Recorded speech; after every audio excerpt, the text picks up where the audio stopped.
जरूरी है। नमस्कार दर्शकों, यह है MNS न्यूज नेटवर्क। मैं हूं आपके साथ आरती। आइए देखते हैं आज की कुछ खास खबरें।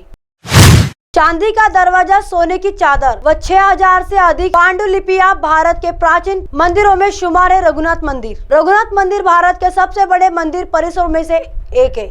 उत्तर भारत के जम्मू शहर में यह मंदिर स्थित है। इस मंदिर का निर्माण 1853 और 1860 की अवधि में महाराजा गुलाब सिंह ने किया था। केंद्रीय मंदिर भगवान राम को समर्पित है। वही मुख्यमंत्री के अलावा अन्य मंदिरों में भगवान विष्णु के विभिन्न अवतार शामिल है। विशाल रघुनाथ मंदिर में 7 ऊंचे शिखर है, जहाँ हर तीर्थ का अपना शिखर है। मंदिर के अंदर एक गैलरी भी है, जिसमें भगवान शिव के विभिन्न लिंग के आकार में, रूप में और उनके ऊपर शालिग्राम रखे हुए। मंदिर में रोजाना 1500 से 2000 श्रद्धालु दूसरे स्थानों से आते हैं। सोने की चादर से ढका है मंदिर के 3 और अंदर की दीवारों पर सोने की चादरें ढकी हुई है।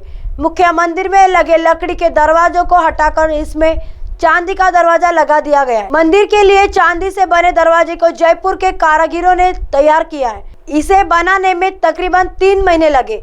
मंदिर परिसर में है पुस्तकालय। मंदिर परिसर में एक स्कूल और एक पुस्तकालय भी है, जिसमें दुर्लभ संस्कृत पुस्तकें और पांडुलिपियां, कई भारतीय भाषाओं में 6000 से अधिक पांडुलिपियों को संरक्षित किया गया।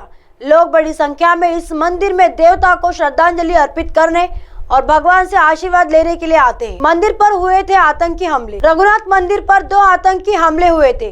पहला हमला 30 मार्च 2002 को और एक आतंकवादी संगठन ने ग्रेनेड फेंककर हमला किया और फिर मंदिर में घुस गया, जहां उन्होंने गोलीबारी शुरू कर दी। दूसरा हमला 24 नवंबर 2002 को मंदिर में हुआ। जब हिंदू मंदिर में पूजा कर रहे थे, तब यह लश्कर-ए-तैयबा के हमलावरों द्वारा किया गया था और इसके परिणाम स्वरूप करीब 13 श्रद्धालुओं की मौत हो गई और 40 से अधिक घायल हो गए थे। राहुल गांधी ने भी की इस मंदिर में पूजा अर्चना। कांग्रेस के पूर्व अध्यक्ष राहुल गांधी ने भारत जोड़ो यात्रा के दौरान इस मंदिर में पूजा अर्चना की थी। मंदिर परिसर में राहुल के साथ उनके पार्टी के कार्यकर्ताओं ने भी मंदिर परिसर में पहुंचकर पूजा की थी और भगवान राम का आशीर्वाद ग्रहण किया। आइए देखते हैं अगली खबर की तरफ। भारत लाने के नाम पर कांपा मुंबई हमले का आरोपी तहव्वुर राना, यूएस कोर्ट ने दायर की याचिका, दिया ये तर्क। पाकिस्तानी मूल के कनाडाई व्यवसायी तहव्वुर हुसैन राना ने अमेरिकी अदालत द्वारा हाल ही में पारित उस आदेश को चुनौती देते हुए बंदी प्रत्यक्षीकरण याचिका दायर के तहत के भारत प्रत्यर्पण का मार्ग प्रशस्त हुआ था। राना पर 2008 के मुंबई आतंकवादी हमलों को संलिप्तता का आरोप है, जिसे लेकर भारत में उसके खिलाफ मुकदमा चलाया जा रहा है। राना बासस ने वकील के जरिए बंदी प्रत्यक्षीकरण याचिका दायर करते हुए भारत सरकार द्वारा उसके प्रत्यर्पण को चुनौती दी। के वकील ने तर्क दिया कि राना का प्रत्यर्पण अमेरिका भारत प्रत्यर्पण संधि का 2 तरह से उल्लंघन होगा। गौरतलब है कि भारत ने 10 जून 2020 को प्रत्यर्पण के लिए राना की अस्थायी गिरफ्तारी की मांग करते हुए शिकायत दर्ज कराई थी। अमेरिका के राष्ट्रपति जो बाइडेन के प्रशासन ने राना के भारत प्रत्यर्पण का समर्थन किया था और उसे मंजूरी दी थी। इसके बाद उसे गिरफ्तार किया गया था।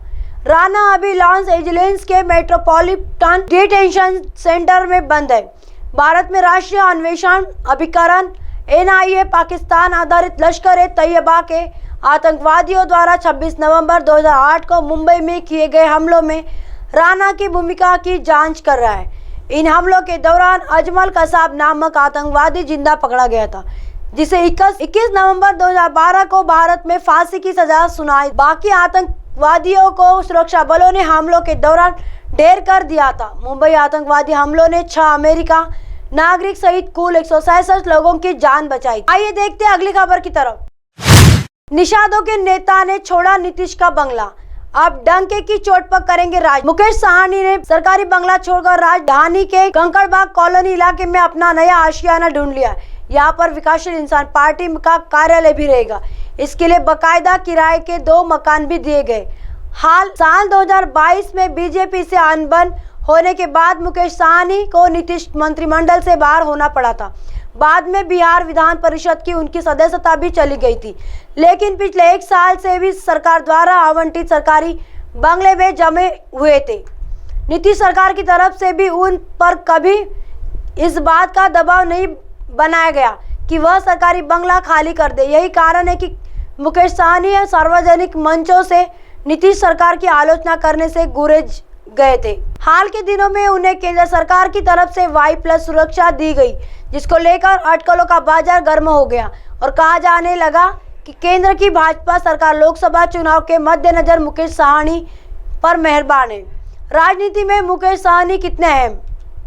मुकेश साहनी द्वारा नीतीश सरकार द्वारा आवंटित बंगला छोड़ दिए जाने के बाद यह बात खुले तौर पर समझी जाने लगी थी कि आप मुकेश साहनी NDA के पक्ष में जाने से तनिक भी नहीं हिचकिचाए और इस गठबंधन में पक्ष में खुलकर बोलेंगे। माना जाने लगा है कल को NDA में शामिल हो भी जाएंगे। हालांकि मुकेश साहनी बिहार की राजनीति में अब तक कोई बड़ा कमाल नहीं दिखा पाए। NDA गठबंधन को मजबूत करेंगे साहनी। वर्ष 2020 के बिहार विधानसभा चुनाव के बाद कर ले तो उन्हें NDA गठबंधन में 11 सीटें आवंटित की गई थी और 11 सीटों में 4 सीटों पर उनकी पार्टी VIP ने जीत हासिल की थी। हालांकि यह सभी 11 सीट बीजेपी को कोटे के बताए जाते हैं। इस चुनाव परिणाम के बारे में नीतीश सरकार में कैबिनेट मंत्री का दर्जा दिया गया है। अब आप हमारे चैनल को आपके मोबाइल पर भी देख सकते हैं। मोबाइल ऐप पर देखने के लिए प्ले स्टोर से MNS news TV apps download करें। इंस्टा, लिंक, ट्विटर, हाइको, फेसबुक और कई सोशल मीडिया के प्लेटफॉर्म पर हमारा चैनल उपलब्ध है। आप इसे यूट्यूब पर भी देख सकते हैं। आप हमारे चैनल को लाइव भी देख सकते हैं www.mnsnewstv.com पर। फिलहाल वक्त चला दर्शकों ब्रेक का। ब्रेक से लौटने के बाद देखिएगा देश और दुनिया की तमाम खबरें। बने रहिए MNS न्यूज पर। नमस्कार।